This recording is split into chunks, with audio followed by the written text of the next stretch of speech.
ایک بڑا ایسا سوال ہے کہ جو ہم سب پروبیبلی اس کیفیت سے گزرتے ہیں کسی حد تک، کہ یاد اللہ جسم کو لتھارجک کیوں کر دیتی ہے؟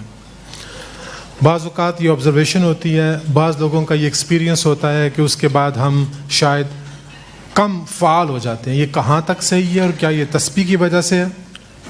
دیکھو، ایک تو ہے کہ تسبیح ایک ہی وجہ ہے کہ تسبیح آپ کو بہت ساری غیر ضروری حرکتوں سے روک دیتی ہے.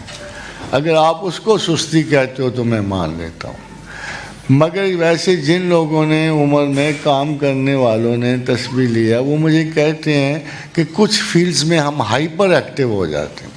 تو اس کا کیا بندوبست ہے؟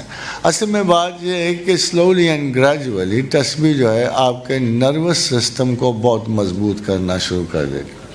بے آسرا اپنے آپ کو آسرے والا سمجھتا اور غیر متوکل جو ہے اپنے آپ کو اپنے پیچھے ایک پاور محسوس کرنی شروع کر دیں. دیکھیں نا آپ کو کہ اللہ کے حضرت ابو درداء کی حدیث ہے کہ جس نے 3 دفعہ اعوذ باللہ السمیع العلیم من الشیطان الرجیم پڑھ کر ایک مرتبہ، ذرا غور کیجیے گا، 3 مرتبہ یہ پڑھ کر ایک مرتبہ هو اللہ الذی لا الہ الا هو عالم الغیب والشہادۃ هو الرحمن الرحیم هو اللہ الذی لا الہ الا هو الملک القدوس السلام المومن المہیمن العزیز الجبار المتکبر سبحان اللہ عما یشرکون هو اللہ الخالق الباری المصور لہ الاسماء الحسنی یسبح لہ ما فی السماوات والارض وَهُوَ الْعَزِيزُ الْحَكِيمُ. جس نے 3 مرتبہ تعوذ پڑھ کے، جیسے میں نے بتایا، ایک مرتبہ سورہ حشر کی آخری آیت کی تلاوت کی، 70,000 ملائکہ اس کی حفاظت کریں گے صبح سے شام تک. اب ہمیں تو نہیں نظر آئیں گے، مگر جو کرے گا اس کو حفاظت کا احساس ہونا ضرور شروع ہو جائے گا، اس کو طاقت کا احساس ہونا ضرور. یہ اس کے اوپر نہیں، کوئی آ کے فرشتہ نہیں اسے کہے گا بھائی میں بیٹھا ہوا ہوں تو فکر نہ کر، مگر اتنا ضرور ہوگا کہ آپ کے باطن میں تحفظ آ جائے. اب چھوٹی سی بات ہے، دیکھیے آپ کو ایک چھوٹی سی دعا ہے، کاش کہ وہ سارے مسلمان پڑھیں، یہ چھوٹی سی، مگر اس دعا کے اوپر ایک بہت بڑی حفاظت کا ایک بہت بڑا رتبہ کھڑا ہے. بسم اللہ الذی لا یضر ما اسمہ شیء فی الارض ولا فی السماء وہو السمیع العلیم ولا حول ولا قوۃ الا باللہ العلی العظیم وصلی اللہ علی خیر خلق محمد واصحابہ اجمعین. یہ وہ دعا ہے کہ جس کے ہوتے ہوئے آپ نے اگر غور کیا ہو تو نہ صرف آسمان میں، زمین میں، بلکہ کسی جگہ سے بھی قطعاً کوئی گزند اس شخص کو نہیں پہنچ سکتا جس نے یہ دعا پڑھی ہو. تو ایک صحابی سے ریگولرلی پڑھتے تھے. ایک دن لوگوں کو پتہ لگا کہ ٹوٹے پھوٹے گرے پڑے ہیں اور بیمار ہیں، تو لوگ تعزیت کو گئے اور ان کو پتہ بھی تھا. انہوں نے کہا یہ کیا ہو گیا، آپ تو اس دعا کے پڑھنے والے تھے. انہوں نے کہا یہی خطا ہوگی کہ آج پڑھنا بھول گیا تھا، آج ہی حادثے کا شکار ہو.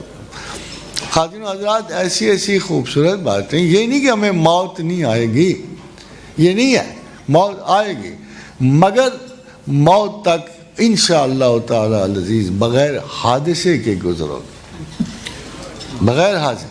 اللہم احسن عاقبتنا فی الامور کلہا، یہ تیسری دعا جو لکھی ہوئی ہے.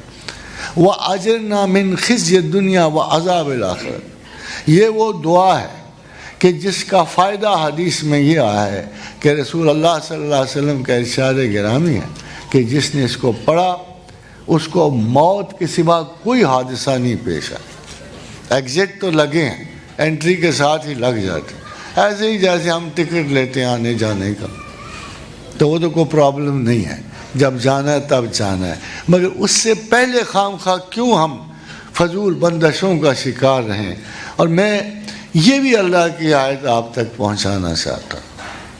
لوگ کیوں نہیں پڑھتے ان پہ، کیوں نہیں غور کرتے، مجھے نہیں پتہ لگتا. کیا کہتا ہے قرآن؟ ما یفعل اللہ بعذابکم. انداز تو دیکھو، ما یفعل اللہ بعذابکم، مجھے کیا پڑی ہے تمہیں تکلیف دوں، ہے نا بات؟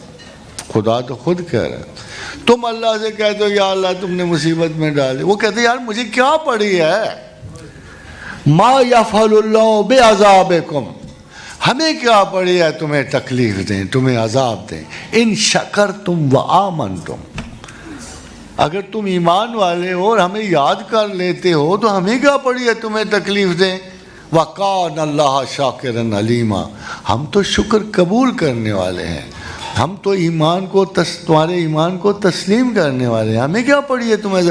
اب مجھے بتاؤ جو یہ پڑھتا ہو اس کو اصول تو مل گیا نا کہ اگر ہم شکر کرنے والے اور ایمان والے ہوں تو خدا کم از کم عذاب نہیں ڈالتا کسی بندے، پھر اگر مسلمان ہو تو اس سے بڑا آسرا کیا ہو سکتا، کوئی